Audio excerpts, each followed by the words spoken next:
Aloha. How are you? Welcome to the live stream. I'm Jer. Good to see you. It has been a busy day. I am here with none other than Mr. Norris Howard. How are you? What up, though? Good to see you. That is the proper Detroit greeting. For sure. But, you know, is it okay to say what up, doe in a sport coat? Yes. Doesn't matter where you come from. If you from here, what up, doe is always appropriate. Doesn't matter if you're in a three-piece suit or if you are in sweats and Jordans, Timbs. Doesn't matter. What up, doe is always appropriate. You know, we had a large debate offline with some listeners about the Timbs and the colors of Timbs. Okay, yes. Apparently, I'm never supposed to wear wheats. No. I could wear other colors, but not the wheats. No, I hate to say it, but wheat is a black exclusive color. I'm not mad about it. I never even considered it before. Yeah. These are suggestions imposed upon me. To be honest, I mean, I would listen if Tim's wants to sponsor us, great. But like, I've never worn Tim's myself. Yeah, you just got to be part of like the diaspora. I'm not. Yeah, like Dominican, you get away with it. You know, Puerto Rican, sure, fine.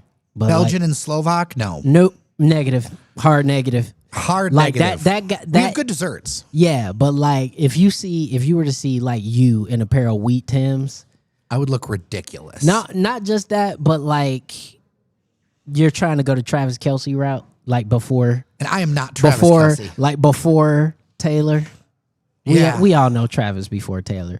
Yes. And by the way, we also all know like that person, guy or girl. Like we all know the person who just takes on the identity of whoever they date. Are there Timbs I could wear? Oh, yeah. Blue, baby blue. Black with wheat stitching you could do. Um, any other neutral color you could do, I would say. But really, you should be trafficking more in the accessories, Timberland bags and coats. The boots, I would be wary of the boots. But wouldn't I be more along the Carhartt line? Yeah, you'd be more Carhartt, but Just even like naturally. yeah, naturally. But even still, you gotta be careful with Carhartt because now Carhartt is like they trying to treat Carhartt like high fashion now. They do. There's Like, that the extra brand that's like green or something. Yeah, the carpenter jackets used to be. I never forget this. Carpenter jackets used to be $40. I remember Yeah. this. They used to be $40. Try to go on the Carhartt and buy anything for $40. You can't even get a hat for $40. Mr. 1213 is in the chat. Skechers and Hobby Bear for me. Hobby. First of all, respect to Mr. 1213 for adjusting his username to now it is Mr. 12-13. Mr. 1213. I appreciate that. You've helped us out. It's almost like a call, like 1213, like, come to that call, like a police scanner. Like Adam 12. There you go. Yeah, 50. yeah. 12s. Yeah. No, I mean, listen, the thing with Tim's is like I said when originally we talked about it on the show. Timberland is straight up. It's a black coded brand. I think people sometimes we gotta realize what that is and be okay with that. Like there are certain brands that are just they're black coded. You know what I mean? Like I should not wear FUBU. no, it's in the name. But I know that. Yeah, it's in the name. I am not the us. Yeah, and it's that's in fine. the name. But like beyond that, like that's okay. You know what I mean? Listen, to say that there's no white people wearing Timberland and FUBU is a lie. We all know them, but we also all know where they come from and how they act and how Are they they behave. Kid Rock's neighbors? They're not. They're not. Or like Kid Rock back in the day? Not even. Nah, man. Listen, we all, if you grew up in Detroit, you all knew there was one or two white guys who it was just like they was verified. Like they was down, they grew up like you, they hung out like you, they dressed like you, talked like you. And every hood has that. Every hood has a white guy, white girl like that. Period. So that because they don't know nothing else, it's okay. But when you know better, I think it can get strange. We're both wearing collared shirts. Yeah, because we had to go and be in mixed company, as we say. You mean people who have money and connections? Exactly. So we had to schlep amongst the elite earlier today. It'll be a good conversation on the show later. It was, you know what? It was in a very strange way, a conversation that revealed quite a bit of things about certain people that I think the listeners will find interesting. I think very interesting, for sure. And then we're going to get into some holiday stuff. Yeah. I'm excited. This is obviously it's a great time of the year, but I'm gonna be honest. Thanksgiving is by far my favorite holiday. Is it all the food? It's the food plus no financial responsibilities for those who don't like cook. Okay. Devin O'Reilly on Friday, all about the stuffing. Ugh. I'm about this. What is it for you? It's What is wet your bread. side? With some vegetables? It's wet bread, and wet bread is disgusting. Man. It's wet bread. Have you? Okay, I don't know if you ever experienced this, but have you ever had to have school lunch where you had to get the bowl ass peanut butter and jelly with too much jelly, so by the time you got the sandwich and opened up the little plastic wrapper, it was all soggy? I have to admit that I never had peanut butter jelly in a wrapper before. Yeah, this is before Uncrustables. Okay. Yeah, you don't know that trauma. You don't know that trauma of opening up soggy Wonder Bread PB&J. You don't know what that's like. No, wow. Okay. It's gross. Okay. So what is the side for you? If me and Devin are Oh, not... mac and cheese. Okay. What you saying? Mac and cheese, Brody. Mac and cheese, cranberry sauce, the jellied kind, not the crushed up berries. Oh, you know who has a really good cranberry sauce that you're going to hate since you don't like crushed up berries? Yeah. Westbourne Market. That's fine. It's very good. No, it's not. It's you know what it is, because I like to take the gelatin, and sometimes it depends on what I got left. So sometimes a little slice might get draped over the greens, or a little slice might get draped over the mac and cheese, or a little slice might get draped over the turkey. But you can't do that when it's just like mushy berries. you know? Interesting. So cranberry sauce also, but I just like turkey a lot. And I'm excited. And like I said, it's no financial incentives. You don't have to sit around and like break the bank and try to give your loved ones gifts and all that. You just got to show up. And if you are somebody who's cooking or helping to cook, that's all you got to do. Fair. Well, if this is your first time on the live stream, this is what we're doing. We do a little bit of time so people can join us, obviously. We'll take questions that people have and do a little interaction. If you've got questions while we're doing the live show, go ahead and hit us up. But I may not be able to get to them until after we record the podcast portion, because that would be very confusing for our audio listeners. It would. I just got one thing I want to say before we go into the show proper, is I easily had one of the best sports weekends in my life. Tell me about it. Listen, let me start and say this.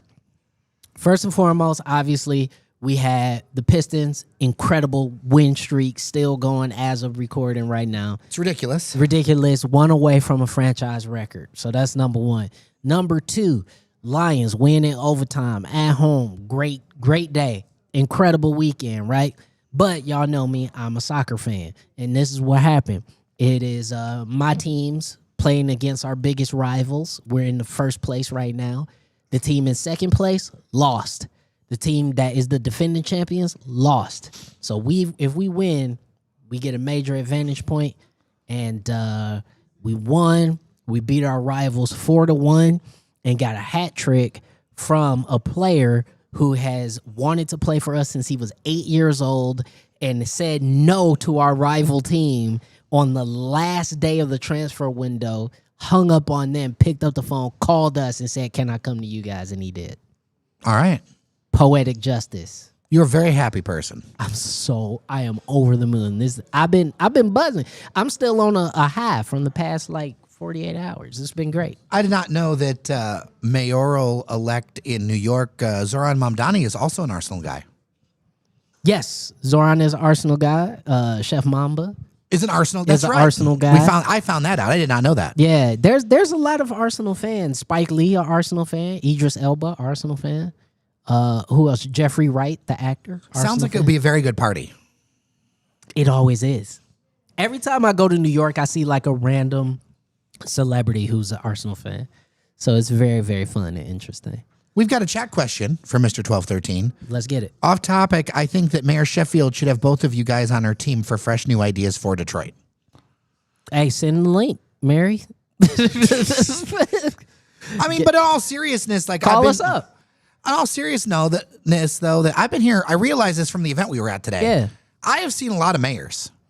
Yeah, you've seen a lot. I've seen a lot of mayors. Because when I was born, it was... Well, you were born in the Coleman years, too. Yeah, but I was barely... Yeah. I was just stumbling around. Yeah. But, I mean, when I was born, Coleman was still mayor. That's true. I was like a baby, but he was still mayor. That's true. I think there's a certain role that we play. We forget how long Coleman Young was mayor. Forever. Just forever. It was like 55 white guys and then Coleman Young. To the end of time. Till the end of time. He was mayor forever, bro. I think this is a good point to raise. I think there's actually a really important role for what we do. As opposed to being in the administration. Because I've had a lot of friends who've worked in a number of mayoral administrations. And I'll be honest, I'm not sure I want that job. As much as I respect all the work that y'all do. I would consult. Eh? Seriously, the thing for me is that it's like I feel that media has a very special place and it should be as separate as possible from the administration itself. This is how I feel fundamentally. So do I think Daily Detroit should be a liaison to the mayor's office? Absolutely not. Well, and so here's the thing. Whenever, and I've worked around corporate, I've worked around these different things.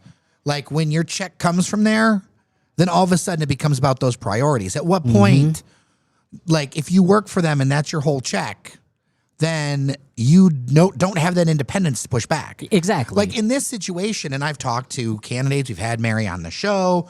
I'm sure we'll have Mayor-elect Sheffield. Let's get it right. Yeah, Mayor-elect Sheffield. Mayor-elect Sheffield. Let's get it right. We have Mayor-elect Sheffield on the show. We'll have others on the show. I feel like our ideas are well communicated. with the microphone that we have. And the idea, I mean, and there's evidence of that we'll talk a little bit later on in the official show. But yeah, I think it's one of those things where if Mary wanted to, pick our brains, if Mayor-elect Sheffield wanted to say, hey, you guys have a unique perspective on the metro area. What are people talking about? What are the things that are important to your listenership? I think, and Jared, you can, correct me if I'm wrong. I think we would be completely open to that. But, I mean, I take meetings all the time from people. Yeah, that doesn't mean I work for. That's the thing. Thing is that I need to be able, in order to have those fresh perspectives, I have to be able to not get my check from them. Got to be neutral, right? And that's the thing is, if I get my check from them, then it's like, well, because it inevitably slides. Like I used to work at the Detroit Regional News Hub. It was funded by Business Leaders for Michigan.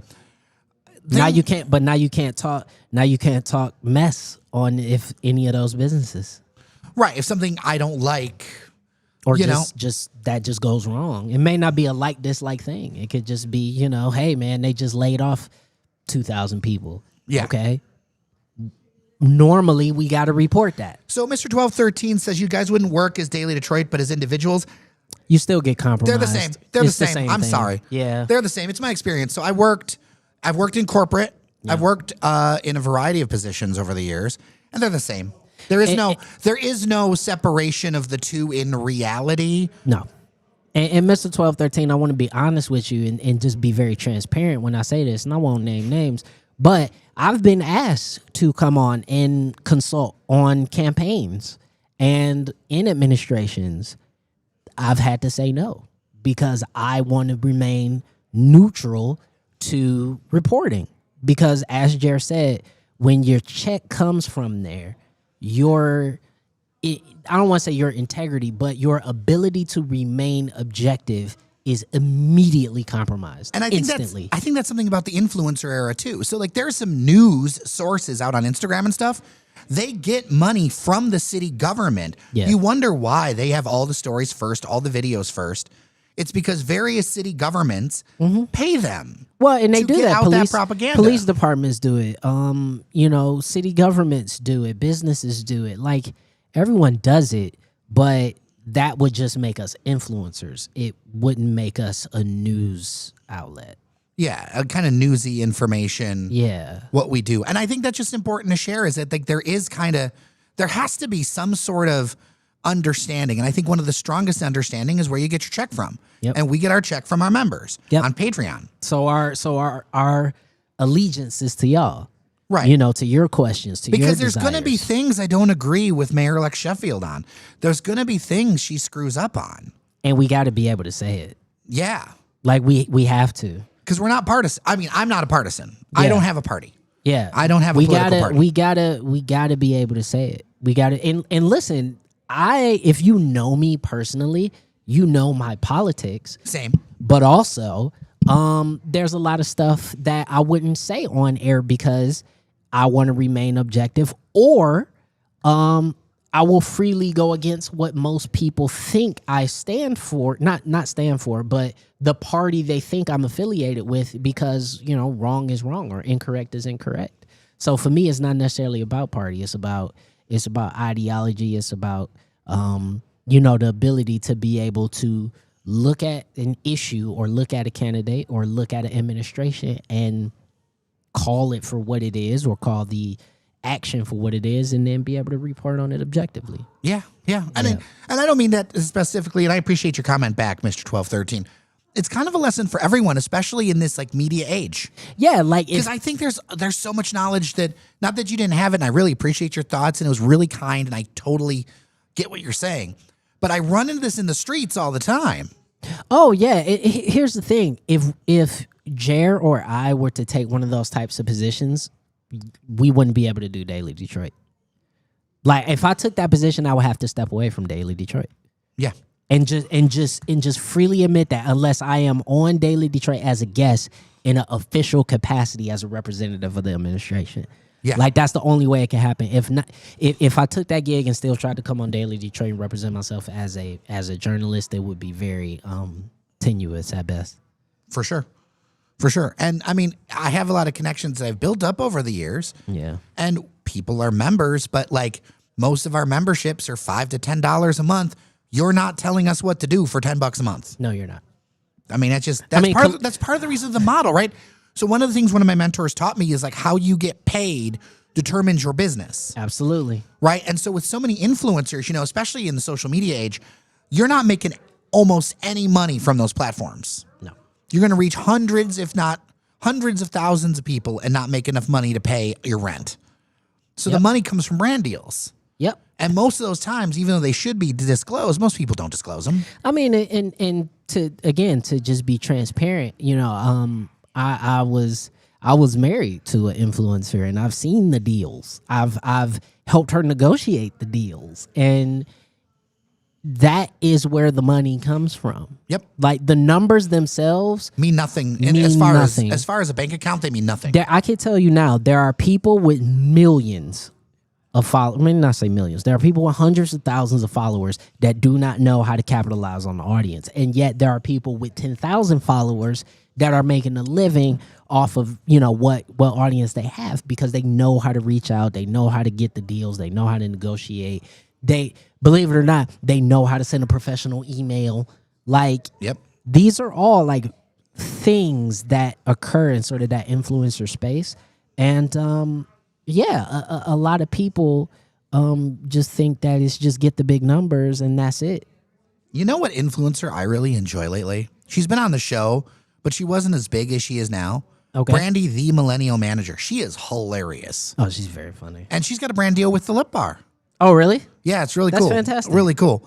But she just had an Instagram post today talking about how you were mentioning about emails and stuff, about how many people who apply for jobs and stuff can't even, like, we definitely have like an applicant problem as far as like literacy. There's that. Then there's the whole concept of like the AI sniffing programs that read through the resume before it even gets to a human being. Like it at this point, going through these like application portals, your Indeeds, your LinkedIn's and stuff like that. Like I am not sure if that is how anyone gets a job in 2025. I don't generally have ever I've had other jobs. I've always gotten them from my network. That's what I'm saying. Yeah, I've always gotten work through a professional network, people I know, recommendations, so on and so forth. Like that's the real currency. Yeah, but even before this, it was the real currency. Oh, absolutely. Because although there was AI, there was always applicant tracking systems. Yep. And keyword search and all that other kind of stuff. If you're sending a job resume if you're sending in a resume through a system, you're kind of already on the backside, you're definitely on the backside because now it's just a cold email. Like they don't know you from a hole in the wall, man. Yeah. All right. Do you want to get in the main show? Let's get into the main show. All right. We'll get recording over here. I know we're recording with producer Adam. Yeah. By the way, word to producer Adam. Right? Great. Always helping us out, man. 100%. Even though sometimes he scares me. I'm not scared of Adam. Well, No. I feel like if I ever crossed him, I'd end up in the Detroit River. Nah, but I do feel like Adam sometimes, he has a look and a build that look like he might have been in Double Dragon.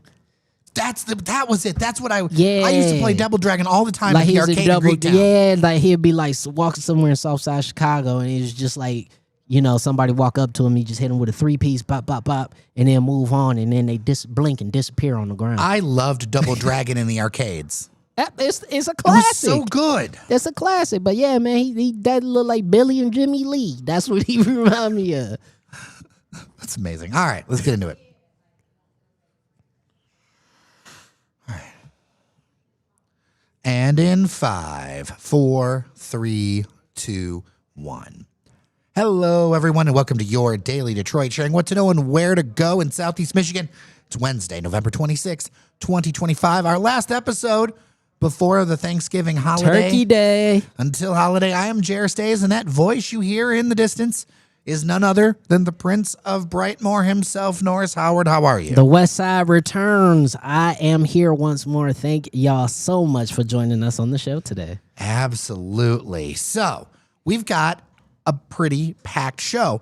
If you are looking at us at our YouTube stream, you would notice that we are wearing collars on our shirts today, and I even have a sport coat. Yeah. We had to go and appear amongst the power elite in in Metro Detroit, I think is the term. So I want to unpack a conversation that we got to see, a fireside chat between Dan Gilbert, the real estate magnate, founder of Rocket, formerly Quicken Loans. Very important, a lot of things that are happening. And outgoing mayor, Detroit Mayor Mike Duggan, who is also running as an independent for governor. Yep. And I thought it interesting to go to this fire chat in a very kind of intimate setting and get some ideas on where they're thinking about the city, where they're thinking about the state, and also tying it into some other stuff that you and I have been chopping up about offline. And I thought it was worthy to get up and go and do that. It was a good opportunity. Thanks to the Detroit Regional Chamber for having us. But let's get into it, because I think there are things in this conversation that a lot of our audience would find interesting. Yeah, I think first and foremost, we all know, as you said, Mike Duggan running as an independent for governor, and this was sort of his, almost you began to start to see a platform start emerging, right? There were a couple things that Mayor Duggan was talking about that really kind of leaned into, okay, this is going to be a campaign issue moving forward. Dan Gilbert asked him, in your purview, what is the number one thing that Detroit's going to have to worry about in the future? And his answer was housing affordability. And I found that to be a very interesting answer, because we all know of the affordability crisis nationwide, but we normally haven't thought about it within the context of the city of Detroit, because there's been stock, and then there's single family homes, and there's space to build, but the level of construction needed to meet demand still hasn't gotten to that level. And so Mayor Duggan explained that, went into the zoning issues that we lament almost daily on this show, talking about zoning and allowing developers to build more multifamily units in Detroit. To add context, there have been a number of reports, and we're going to do a little bit of conversation on it too with some guests, around challenges in building multifamily and single family homes in the city of Detroit, and then making it so that when they're rented out, it makes sense to make money, because you got to make some money on it. And there are some multifamily buildings that are sitting 20% empty because of various issues, including, people who just aren't paying rent, a tenant eviction process that's taking too long. Way too long.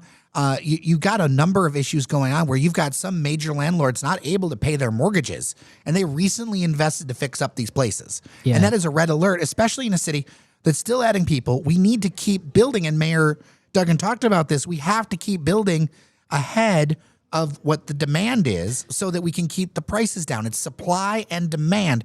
It's kind of an amount of change that the city is wrestling with right now. It is. And I think one of the main things the city is wrestling with is because, with that sort of new money, new investment, and new building, people are starting to witness, some of the demographics of their neighborhoods change. And, we just got to call it for what it is that there are neighborhoods in the city of Detroit where people are uncomfortable with the fact that there's a lot of white folks moving in. And this city is traditionally 82% to 85% African American. Now, listen, on its face, should that bother anybody? No.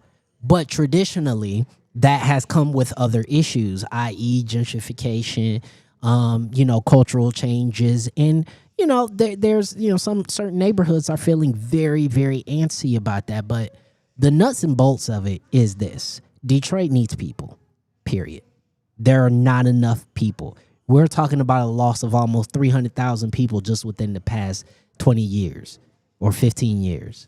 There is no way the city can continue to sustain itself through its tax base and services without more people. Growth is important as part of the pie, because long term it doesn't equal out where we're at. Yeah, it doesn't. And the number two thing, and I want to be very I want to hit this hard, is Dan Gilbert and Mayor Duggan both sat there and said right after that, the next most important issue for them to figure out for the future of Detroit is mass transit. Yeah. And those two are a chicken egg conversation. And that is the difficult part of it, which is you got to have mass transit to get people to want to move to your city. But also you can't build mass transit or get the justification for the investment in mass transit if the people aren't already there. So now Detroit finds itself in this sort of, a conundrum of what do we focus on first? And it sounds like the focus is going to be first on housing. And I think that is probably the smarter thing, because you already have a very large region. If people just within the region start moving back to the city, then you could justify the mass transit. Then you could get more people nationwide. I want to stand on something real quick. Yeah, let's get it. One of the things they talked about was an increase in duplex, triplex, and other kind of smaller level multifamily homes. What has yours truly been talking about for on how many years on this very show? You have. About zoning changes, about creating the density that allows for transit to make sense, because mass transit of the way that we keep hearing everybody wanting it to happen does not make sense if every neighborhood is single family. I'm not saying change neighborhoods that are solid. No. When it comes to building things out, even in my neighborhood, you drive through what are the ruins of what used to be there, and there is that middle density, 8 plexes, 4 plexes. I was just driving with a friend, and these things were here. We need to recreate them and do more to support this, and then also to create the affordable housing that we need at various stations in life. I'm going to say something that I think might be slightly unpopular, I think, with certain people. And, if it's not, lovely. But I think, unfortunately, I don't want to say unfortunately, I think actually what we need is a lot more brush park style projects. Maybe not at that price point. Maybe, no, not at that price point. But I mean, here was the sort of city modern project, which was a planned community, basically, that had a combination of rehabbed single family apartments and condos and townhomes, right, and carriage houses. That has allowed, in less than a decade, an area of the city that literally just didn't have anything there for almost 20, 25 years, particularly after the destruction of the projects over there, that now something is there and people live there. And the thing about it is that the site where the projects used to stand, actually nothing is still there. It was used as a festival grounds. But there are areas of Detroit, I think of, parts of East 7 Mile, I think of parts of Brightmoor, I think of parts in Core City, where some of that development is already happening, where you wouldn't be displacing people. You'd be able to revitalize a community without moving people out, actually giving people an incentive to stay because you're revitalizing their neighborhoods. I think it's a very, very interesting time, but to hear two powerful people of that magnitude say that these are their two biggest things, I think it's exciting, and I think it's interesting as well. It's also interesting to see that the land value tax conversation about changing Detroit's tax structure, at least as Mike Duggan tells it, is part of how he was inspired to run for governor. Yeah, so, I mean, essentially he told the story of going up to Lansing and trying to get the land value tax deal pushed through, which, if you are unfamiliar with land value tax, very quickly, you tax the land instead of the building. So right now you pay property taxes on buildings, and if there's no building there, then that means you pay a really reduced tax rate because nothing's there. And it incentivizes you in the current market to not improve your structure. Right. Because when you improve it, you end up paying more taxes because it's a more valuable piece of property. I know people who have had landlords who will let their place sink into the earth because they're afraid of fixing it so is that the numbers no longer work for their rentals. Yeah, exactly. So they went up to push forth the land value tax changes. He got caught up in partisan politics. And to be perfectly honest with you, it is a thing that they highlighted very, very interestingly. And this is why I said this was like a borderline sort of almost stump speech, if you will. because they were talking about, hey, nobody hates the two-party system more than our young people. And there's a kernel of truth there. And I think that is sort of what Mike Duggan is banking on. I think he is trying to highlight the jaded nature of our partisan politics. And to be honest, it is hard to see in a state like Michigan how that can't be a recipe that potentially could win, particularly in a state like Michigan, which is very purple. The challenge, it's just going to be a very interesting race over the next year. Oh, yeah. Especially after Duggan leaves office, the mayoral office, and Sheffield takes the actual reins, seeing what she does. Her transition team is underway. I think she's taking applications for her transition team and for her staff online. You can go look it up you can go look that up. It's going to be interesting to see, especially after the first, how much this campaign changes. You know, you look at the polling, Duggan's going to do very well in Metro Detroit. Yep. Can he resonate outstate? Can he do it outstate? And how does the rest of the partisan map and things, the outside world, affect the view of that Democrat-Republican dichotomy? I think a lot of people are frustrated with the lack of progress by Michigan economically in a lot of ways. In fact, on the show recently, I had a State of Education report talking about how our incomes have fallen to 40th. Yep. Not good. No, it's not good. And to be honest with y'all, until we see changes, unfortunately, in Washington, they're probably going to either stay there or get worse. So, you know, it is a very trying time for Michigan as a state, even though Detroit seems to be on the up and up.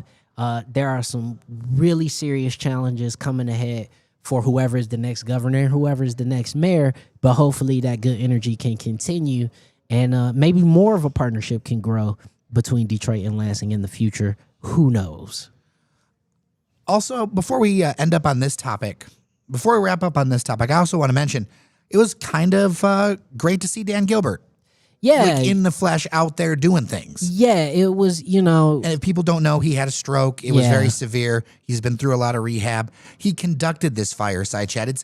It's kind of like a buddy film they've been doing around. It's kind of funny. It is kind of funny. They took it all the way out to San Francisco, apparently. Yeah, like apparently, like that's just like the billionaire like funding tour. Like, you know, let's just send Mike Duggan and Dan Gilbert like out to everywhere, and you know, have them do a buddy cop movie. And who's Walter Matthau? Who's Jack Lemmon? Who's Jack Lemmon? Yeah, Jack Lemmon is Dan Gilbert for sure. Oh yeah, okay. Yeah. But that's the thing, man. Is you know, it was good to see Dan Gilbert, and you know, he has invested a lot of money in the city of Detroit, brought a lot of jobs to the city of Detroit, and I hate to say it, man, and you know me, you know how I feel personally, Jared. I won't go further than that. But it's like America deserves a better brand of billionaire. You know, like we got a lot of billionaires who are not doing the kind of stuff that Dan Gilbert is doing in Detroit and Cleveland, and I think he puts a lot of these rich folks to shame when it comes to what he's put his money into. I mean, you look at the towers and stuff downtown, that ROI is going to be 30 years, not 7. And it's not even just about ROI or just big buildings. It's about, you know, bringing bedrock here and employing people, investing in different foundations and charity programs, opening up different types of businesses. Like, that's the thing, is that like dude opens a bar and a restaurant and a like fun stuff too, not just like hedge funds. Let's switch gears. Small Business Saturday is right upon us, and we are went not all the way to the other end of the business spectrum. When you hear this show on the podcast, when you hear this episode on the podcast, there's going to be interstitial music. Yeah, but because there's got to be something. I love it. So Small Business Saturday is coming up, and it's really important that we highlight our local businesses. I like to highlight some good news out there with people. Yeah, man. Because there's just so much good stuff happening. I know that up ahead, not this weekend, but a week after, there's Marion Midtown with City Bird and Nest, which, by the way, you can check out those places. Mm-hmm. You can check out those places on Small Business Saturday. But there's stuff all over the region. So down the Detroit Hispanic Development Corporation is going to be something. They're going to be doing their Phantasma Market and Cafe.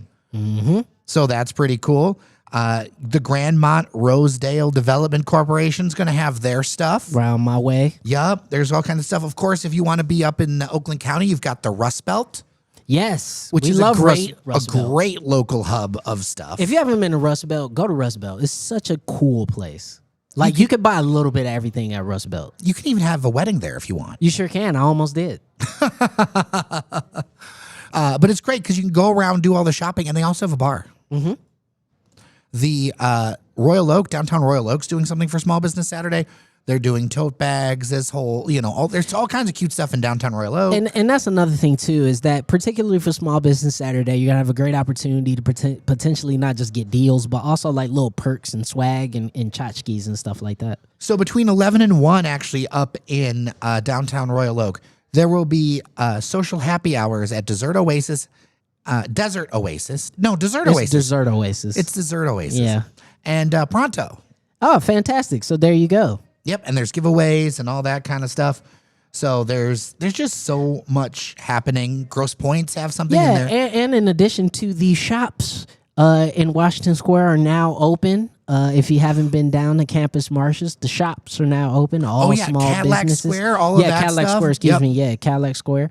So yeah, you can check those out on Small Business Saturday, which is always a great time. That's actually one of my favorite parts about the holiday season in Detroit is like when that was added to the whole like holiday tradition. It's just cool, man. So check it out, Small Business Saturday. Save your ducats, man, because these big box stores don't need it.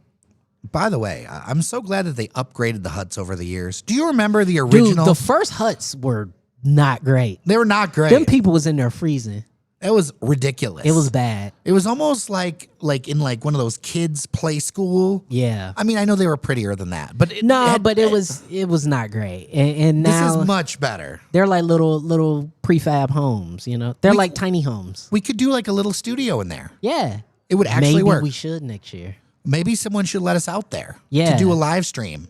Dear whoever is in charge of that, downtown Downtown Detroit, strategic bedrock partner, all of you guys, somebody. whatever acronym you decide, invite us down there and give us a little booth, and we will do special content. Yeah. Wink, wink, nudge, nudge. It's so important to support local. We're going to be talking more about supporting local over the next few weeks because I know that this holiday season for some people, they're doing all right. Other people, it's really challenging keeping those dollars in our community whenever we can. I know there's some stuff you got to order online. We work in the technology world. You can't buy a roadcaster, a local roadcaster, I don't think. A locally grown roadcaster. No, you can't get a locally sourced. I think this thing's made in Australia Yeah, or you whatever. can't get a locally sourced roadcaster. But there's a lot of things that you can. Yeah, and if you can, do it. Yeah, you can source. You could go to a local music store and get most things. There you go. Yeah. There you go. I appreciate it. As always, send me a note, dailydetroit@gmail.com. I'll do my best for recommendations, our social media on Threads, on Instagram. We're active over there. By the way, shout out to engineer Randy Walker and his train video. Oh, yeah. Apparently people really enjoy that. 130,000 people Yeah. are into the CPKC holiday train, which apparently had Smash Mouth on the back of it. I did not realize it. It's one of those things where that one missed me. The train thing. Hey, The now. holiday. No, please stop. Don't do it. Are you an all-star? I'm going to quit the show. I appreciate you. All right. Well, we are going to wrap it up for today. This will be our last podcast until after the holidays. We will be That's back right. next Tuesday afternoon Yep. for the live stream. Yep. It'll be a lot of fun. Yeah, and let me just say, if we don't see you in the streets over the holiday break, make sure you guys have a great Thanksgiving, great holiday. Please drink responsibly. If you drink. If you got designated drivers, or you could just stay at your family house, please stay there. Be very careful. But more than that, enjoy yourselves. And if you're just doing the Friendsgiving thing, make sure that you tell everybody close to you that you love them and all that good stuff. A reminder that if you go to a bar with a big bell in the middle, like the two-way in, if you ring it, you're gonna have to buy everybody shots. Yeah, don't do that unless you're ready for that. Yeah, don't do that. That's a good call out. A lot of people don't know. I I know we got a lot of new people in town too. We got to help the rookies. Yeah, don't do that, y'all. Unless you're ready for it. Unless you're if ready. you're feeling generous, Ring it for us. If you cool with having a $2,000 tab, sure. Two-way in, come on, it'd be $200. Can't even. All right, yeah. That place. It'd be like 80. Yeah, you've been to the two-way in, right? Yeah. Oh yeah. By the way, I believe one of Detroit's. There's an argument over what is Detroit's oldest bar. It's one of them. It's But it's top 3 for sure. Yeah, it used to be the way station for farmers that were coming down to Eastern Market. You could stay upstairs. There was a jail downstairs as well. Yep. Felita General Norris. Yeah. There you go, right? Not the prince, the general. No, the general. But anyway, y'all, happy Thanksgiving. Yes. Don't forget to go to our website, dailydetroit.com. Yep. And support us, patreon.com/dailydetroit. Stickers, swag, the whole thing. We got lots of great stuff coming up your way. You get access to our member-only Discord, our behind-the-scenes podcast, Off the Record, Off the Rails. We've got some special episodes of that coming up. Just so much stuff. So until next time, happy Thanksgiving. I'm Jer Stays. And I'm Norris Howard. Remember that you are somebody, and we'll see you around Detroit. Yeah. All right, we got through it. Just making sure people don't freaking drive drunk over the holidays. What the French? Yeah, don't do that. Driving drunk is bad. Do not be a jerk, man. Like it's just I always want to reiterate that because I'm downtown now, so like I can go out and not have to drink. I mean, I could go out and not have to drive. When we were done with that event, I got to go get some pictures when it's nice out because it was raining cats and dogs. Great changes over there in front of the Checker Bar. Oh yeah, and in front of the old Wayne County they're building. going to be ready by streetscape. Christmas. Really? Okay. That's what I heard from some of the ownership is that they said they're rushing to try to get ready for Christmas. Okay. Yeah, because I know tomorrow is like the biggest going out night in the world, and then or at least in America. I don't know about the world, but in America. Yeah, the world doesn't always do Thanksgiving. No. As the son of a Canadian, the Thanksgivings change. Yeah, Thanksgiving's in October in Canada, isn't it? Something like that. I like to differ and say if some type of, it's for Mr. 1213, with these holiday things are usually a little quieter right before the holidays. Yeah. I like to differ and say if some type of transit is installed, whether another Q line or rapid buses on the main avenue, such as Grand River, Gratiot, Michigan, the density would increase. I personally think that more bus rapid transit is great. I think that's a great middle step. I think it's a wonderful middle step because it's something we could actually deploy because rails will take a long time and it will encourage. Yeah. No, I actually agree with you, Mr. 1213. In terms of getting something right now today, yeah, BRT is probably the only thing you could do right now. With any sort of, I would love it on Gratiot. Yeah, of any sort of alacrity. My thing was good word. Oh, you've moved to alacrity from matriculate, and then there was another word in between. Oh, I don't know. It was I'll figure it out before the end of the stream. But the thing about it is that also typically if we're talking any sort of mass expansion of transit, we're talking about above grade rail and commuter rail, which is kind of where people's minds are right now when it comes to transit in Southeast Michigan, talking to the experts. And the thing about it is that you're not going to get the buy-in from a public-private partnership for such. I mean, we're talking about a multi-billion-dollar investment for rail, and you're just not going to get that without a clear sort of path and data to back up that you see 10 years or at least 5 years worth of growth, and then the transit will then spur on the back half. Like that's how you would have to. That's part of how you would have to frame it. Obviously, I'm not a transit expert or a civil engineer, but I think bus is a good start. But we still need more people to continue to justify anything beyond that. It was announced, and this will get buried because it's a holiday, but it was announced we're getting a bunch more buses, $50 million more dollars from the feds, for more stuff. So that's another step forward. And going up and down Jefferson, those platforms for that like BRT trial, they're in. Yes. So the ones that kind of sit up a little bit higher. They're white and there's like green barriers around them. Yeah, I've seen those.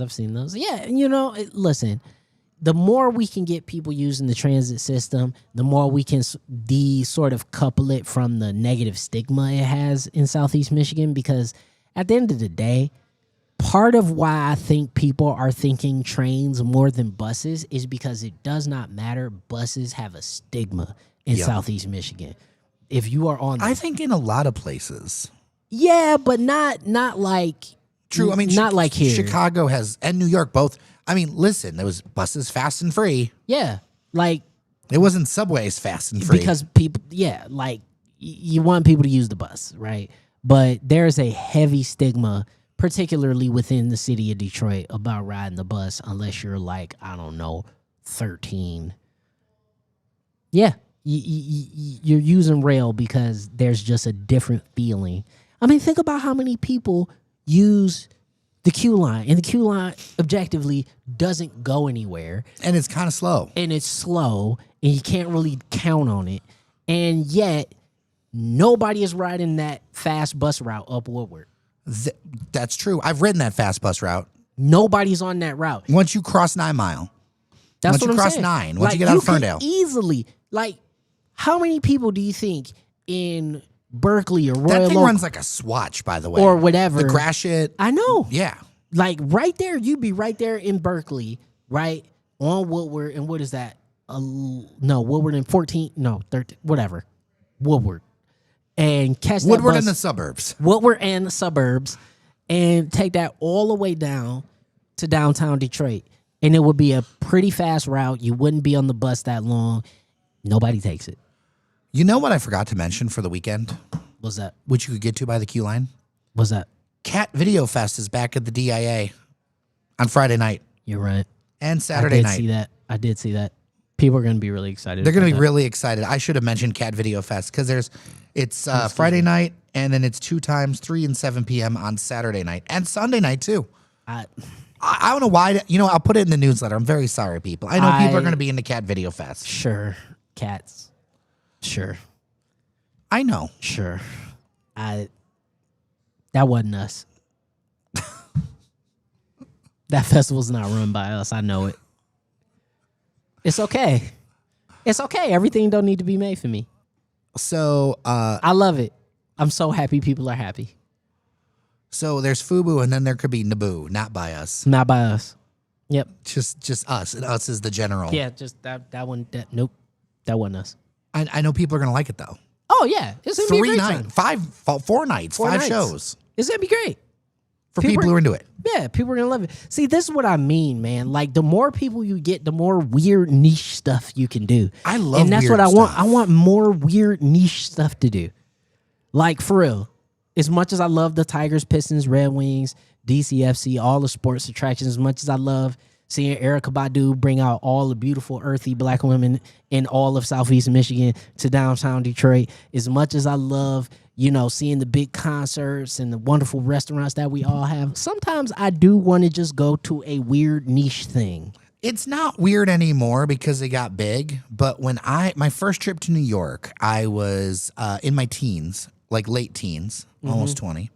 And I saw Blue Man Group.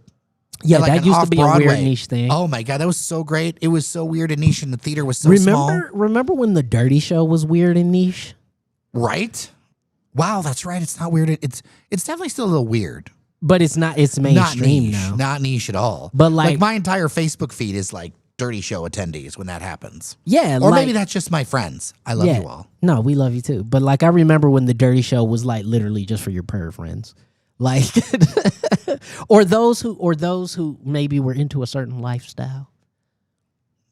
I love lifestyles. We all love lifestyles. I'm just saying, like, it was the people who were into a certain lifestyle that went to the Dirty Show, and I love and respect those folks. I'm just saying, now it's just more mainstream. It's okay. Okay, I might not have the joke.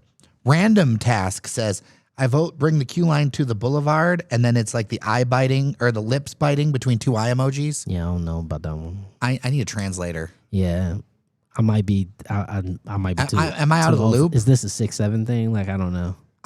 Is it? I'm I very don't know. curious. I mean, but like, it already goes to the boulevard. But are you saying like around the boulevard? Oh, Sure. I mean, that would be great for me. That'd be great for a lot of people. I mean, but for me, Yeah. So basically, you can run it from Belle Isle, from Belle Isle to Tireman, basically Southwest Detroit. there used to be the Grand Belt bus that did that. Although Yeah. the Grand Belt streetcar was on Mount Elliott.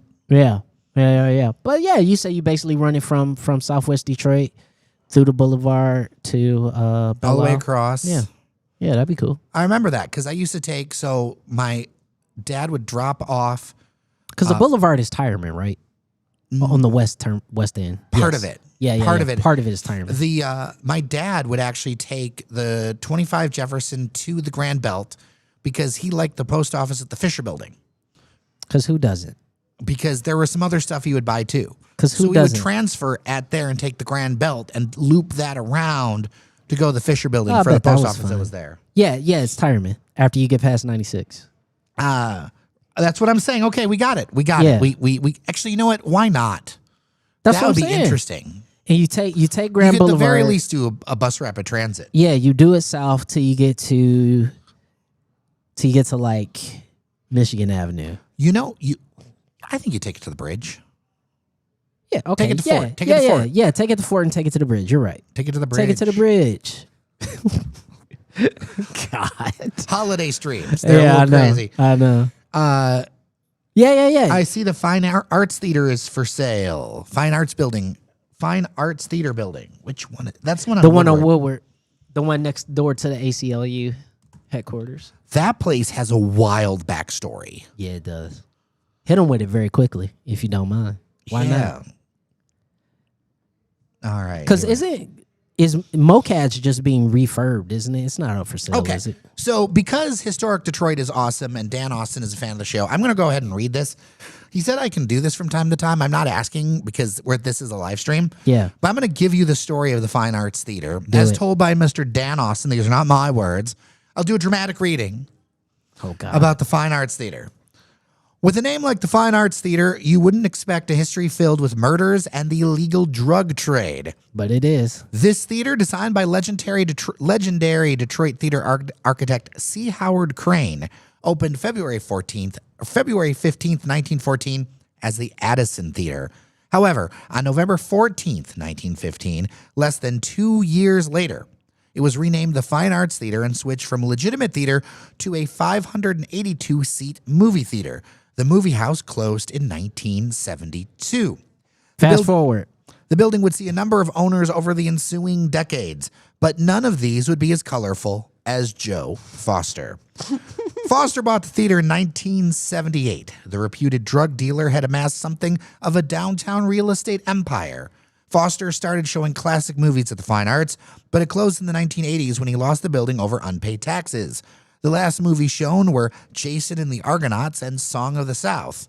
However, Foster bought it back a few years later, and for the next decade or so, it would be used as a nightclub or for private parties. In April 1997, Foster, who was known by the street name Dodo, Doo-doo. Dodo, Doo-doo. was one of a dozen Detroiters indicted by the federal government on drug charges and food stamp fraud. The government said that more than a dozen of Foster's properties in Detroit could be forfeited to the government if it was proven that illegal activities occurred there. However, Foster was shot and killed October 11th, 1997, in front of one of his Brush Park apartment buildings mere days before he was due back in court. A few weeks later, on October 30th, 1997, Uncle Sam launched a civil asset forfeiture case against many of Foster's properties, though not the Fine Arts.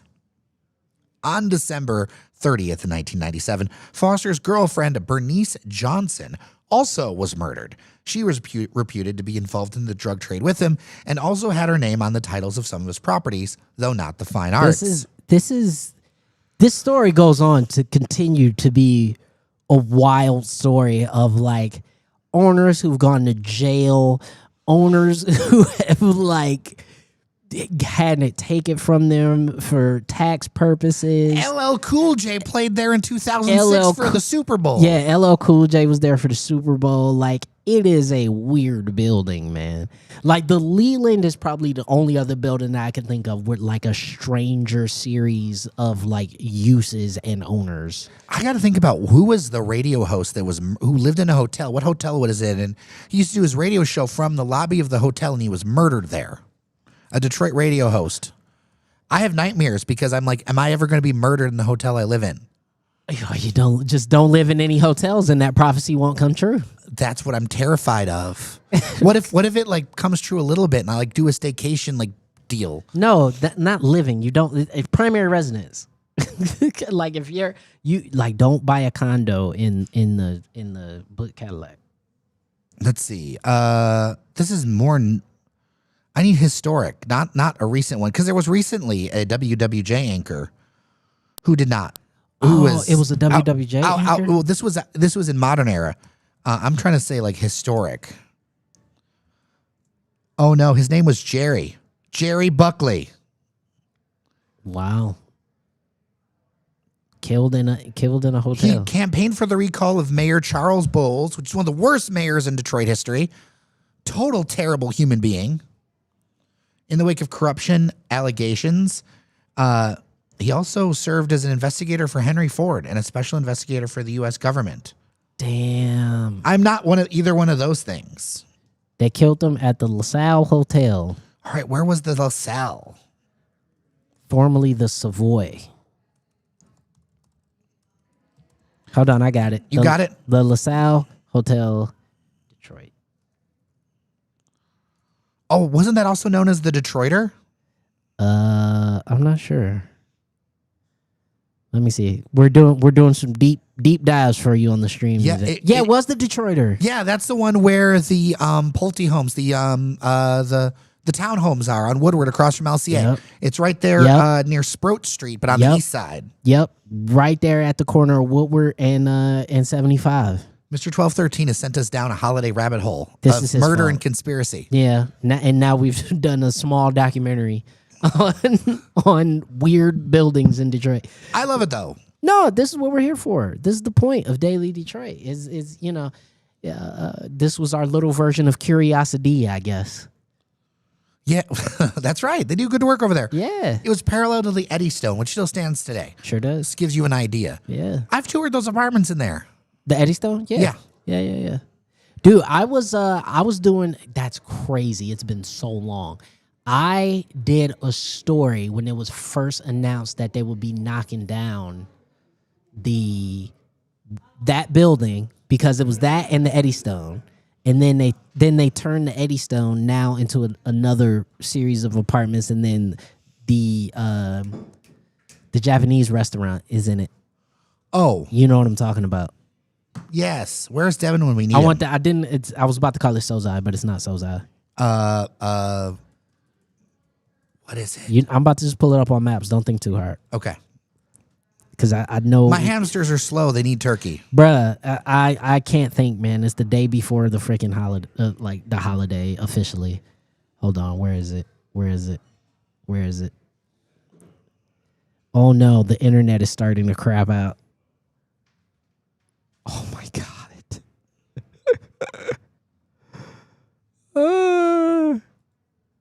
What just happened? My whole Google Maps was like, nah, doggy. Basan. Yes, Basan. Basan. Yeah, there we go. Why was I thinking it was downtown at the corner? What is that other one called? With a B. I was confusing it. Bessa? Besa. Yes. Yeah. Nah, listen, man. Detroit is an old town, and when you live in an old town, you got a lot of old buildings with old stories. You want some old stories sometime? If you get the chance to wander to the JOT, the Jolly Old Timers, Yeah. stories of the old Gotham Hotel. So there you go, Mr. 1213. You want to know about some old buildings? Me, I don't care, because old buildings are haunted, and you get rid of ghosts by knocking them down. Okay, you and I were going out to something, and we saw the old Wayne County building, and I got you to admit something. It's beautiful. There's one building that you wouldn't knock down. There's 5. Okay, what are the 5 buildings you would not knock Under down? no circumstances Under can no ever be knocked down. The old county building is one. The Penobscot, the Guardian, the Fisher, and the Dime. Okay. Oh, 6, the train station. Okay. I don't think any of those are in danger. And they better not ever be, or I'm gonna be the first one chained to them. We'll have to move you into the Wayne County building. I live Give there. you a floor. I would take a floor. I would love to live in that. But if they found a way to convert that would it be amazing. to residential, and I'm like, bro, I can literally live in a Roman revival. Bro, come on. I could see you climbing the roof to like the chariot Do statues. you know how cool it would be to live in a building that has a pediment?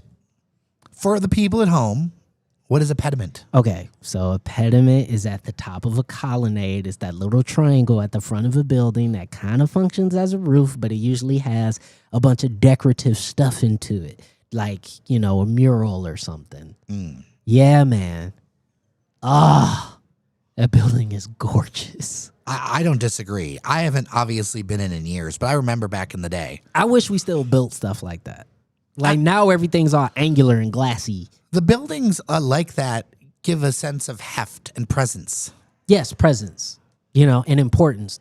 But then some. Well, like you've been in what is now the state building, Cadillac Square in Cadillac Tower in News Center. Yeah. That lobby is insane. Oh, it's fantastic. It's fantastic. And also the elevators that go up to the executive suites and then the crazy long staircases. No, wild. It's fantastic. Listen, it is a level of opulence that we just got away from. Particularly because something happened in the 60s and 70s where governments felt like ostentatiousness went against what the state should represent. And so they started building everything in a brutalist style. And that just completely, just ruined. There's heft, but just depression. Well, that's the point, right? Is the weight of you're supposed to feel the weight of the state. That is literally the point of brutalism. Andrew McGee, 6556 says, fine arts building just needs to be torn down. I actually think it's truly a cursed building. It's a great old building, but a shady past. Here's the thing. But it's still occupied. No, it's not. No, I'm saying like the buildings next to it. It's not freestanding. It's attached. It's attached? Yeah, it's attached to the rest of those. Allow me to argue that we could fix this. Okay. Do you know how many space witches live in Detroit? Oh, plenty. We got so many space witches. No, yeah, we can definitely just smudge it. It's gonna be good. We just got to, but we got to get a lot of them. Nah, we got to We get got to get like an army of space witches. No, we do. Of like We need spiritual to pack people. a And I fast say this with bus love. from Ferndale all the way down. We also got to run it from Grand River because in Grandmont Rosedale there's some. We got to bring them from Rosedale. We got to bring them from Ferndale, and then we got to bring them from East Village. Everywhere. Wherever people with But I'm just trying to go to flair of Mount and, Clemens and Core City. You know who North leads Court it? You know Town. who leads it? Mama Shu. Yeah. From Highland Park. She could lead this. I'm just thinking about the highest concentration of space witches. The areas. I do not. I apologize if anyone. I don't mean. I mean it with so much love. All right. Yeah, if y'all mad at that, go to hell. I don't care. We just having a good time. So what? Mr. 1213, one building that I was so disappointed that was torn down was the former Mark Twain Library 13 years ago. Yeah. You worked in that. Oh, man. Damn, that sucks. Yeah, that library was cool. That library was very cool. Yeah. I mean, I hate to say it, but we don't need that many anymore. So I was just looking at this the other day over on the east side. I am in a library gap. Oh, plenty of people are. I'm in a huge most library of the city gap. of Detroit is. One of my closest libraries would be if I were to go to Grosse Pointe. Yeah, most of the city of Detroit's in a the recommended library to me is either Elmwood or the main branch. Yeah. All of which are not near me. No. Like, here's the thing, right? Like, instead of... What's the east side one that I What knew? we need to do, actually, is just take community centers and put libraries in them. That's just the best we're going to be able to do. Because, again, municipalities don't build things that way anymore. But also it's difficult because you got population density, and then you've also got a situation where people are so unevenly distributed. Specifically, I'm thinking about the Monteith, the John Monteith branch would be the one that would normally serve me on the other side of the plant. That's been closed forever. That's a beautiful building. It's almost all the libraries in Detroit are gorgeous buildings. And Monteith was open all the way up till 2020, till the pandemic. Yeah. So I mean, it just unfortunately. I mean, I think of Canton, where I used to live, which is 100,000 people. There's only one library on Canton Center. Really? That is the Canton Library. We've had a lot of listeners push in, and libraries is a topic they're very, very passionate about. And I know we want to do more and talk more about it. Mr. 1213, the downtown library is reopening. Yes. That's confirmed. Yes. They need to do some window repairs. They're going to redo the windows, and because they had to. And the walls. They're going to redo the windows and the walls. I'm not going to finish that song.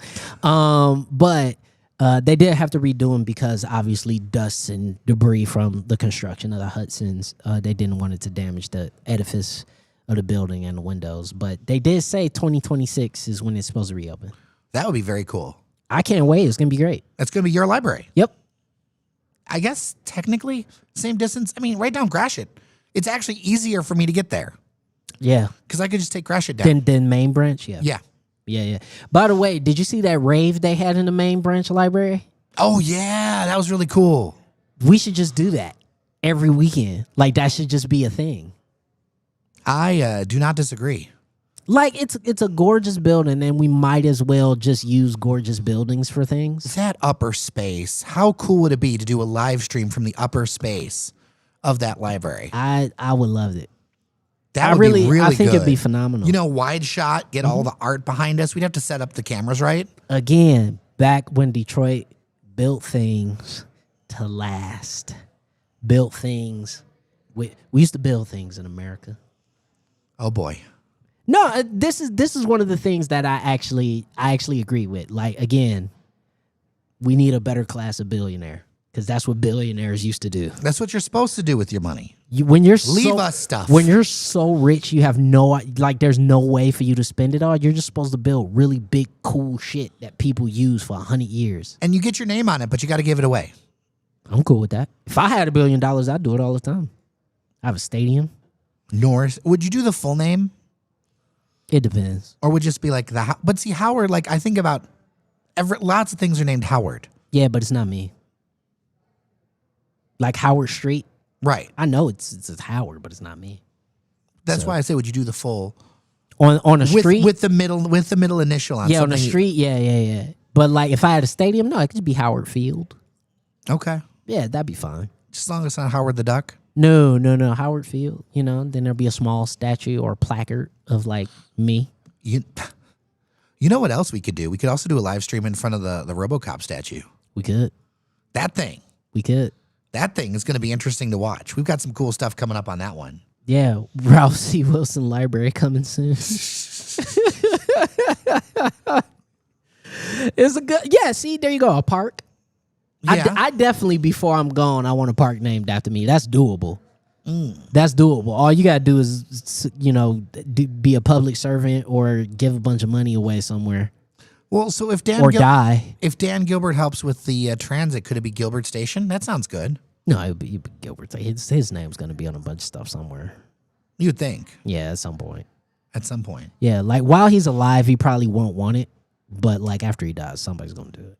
They got to do it. Yeah. Somebody. Yeah. Dan Gilbert was a new breed of billionaire. No, he's not. He's an old breed of billionaire. Oh, I think new in this context. Sure, new in this context, but he's more of an old school. Specifically, we're thinking of Carnegie. Yeah, Because Carnegie was different than Rockefeller. very different. But yeah, you're. And I'm then thinking the more. sons of Henry Ford were different than Henry Ford. Yeah, I'm thinking more Carnegie. Even though there's iffy stuff with most billionaires in the world. My big, fake history. People love alternate history, right? Yeah. What if Edsel Ford had lived through the war? Like, what if Edsel Ford had lived through and the dynamic stuff that he did, whether it was the art with Diego Rivera or a bunch of other stuff that he did, how different would this region be if Edsel Ford had lived? I think Michigan would be Silicon Valley. Southeast That guy was a Renaissance Michigan. Southeast Michigan would be what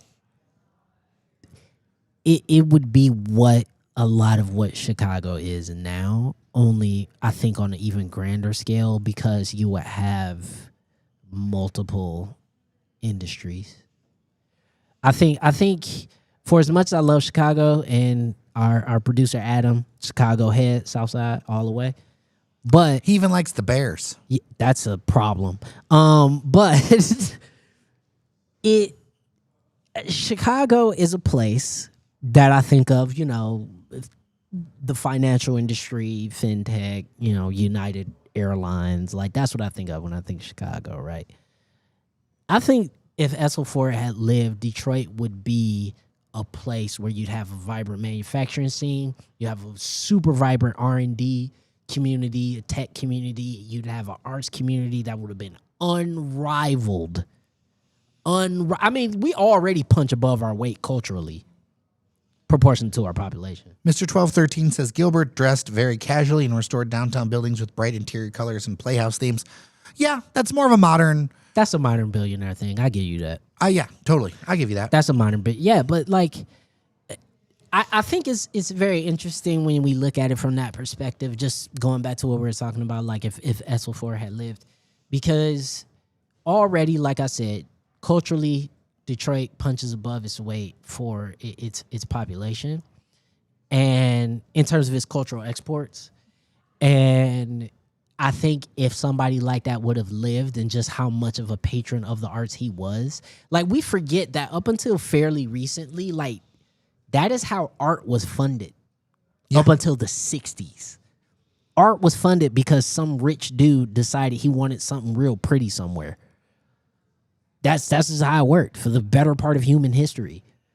And, if you would have had somebody like that still kind of supporting the arts community, I think we would have been in a even wilder place. But who knows? If he's here, maybe Motown never happens. Oh, that's true. Because he was before that, because he passed on during the war. Mm-hmm. Interesting. I think we'll wrap it up here. It's 4:00. Yeah. I really appreciate all you in the chat. You're awesome. I'm really excited for stuffing and mac and cheese. Ugh. Good mac and cheese. Ugh. Oh, this just in. Detroit City Football Club receives unanimous city council approval for Alumni Field. I figured that was going to happen. Of course, but it's just the official word. It's good to know. Official word. It's a thing. It's happening. It's happening. That's huge. I was thinking about that. They gave the whole 12-point community benefits plan in detail. We'll talk about that at a later date and time. We'll talk about it a later date and time, yeah. I was thinking about that when I was visiting Michigan Central recently, walking out of there and seeing where the old hospital it is. You can see there's a bunch of new building that's getting done. Yeah. 2 to 5 story stuff. Yep.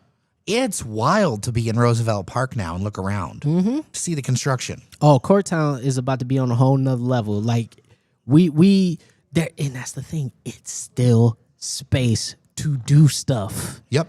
That's the crazy part. That lot across the street from Roosevelt Park is still vacant. There are 5 vacant lots directly across the street from the train station. By the way, one of the oldest houses in Detroit on La Brosse is for sale. It's from the 1850s. That's cool. It's like a federal style. Oh, really? There's not that many of them left. That's why I mentioned. You know what else has some really old houses? Bricktown. Oh, well, yeah. The old art gallery there, and then where the Detroiter bar and all that. Those buildings are from the 1800s, I think. Yep. Which is something always true. Wouldn't it be cool to fill those in? Like, keep them, but like fill around them? Absolutely. Absolutely. All right. We should actually end it because you gave us late breaking news. Yeah. Though I am excited for the club. I'm very excited for the club. I'm excited for the whole shebang, man. The whole shebang. Yep. All right. Well, Norris Howard, have a wonderful Thanksgiving. I appreciate you, man. Same to you, Jer. I appreciate our listeners and viewers.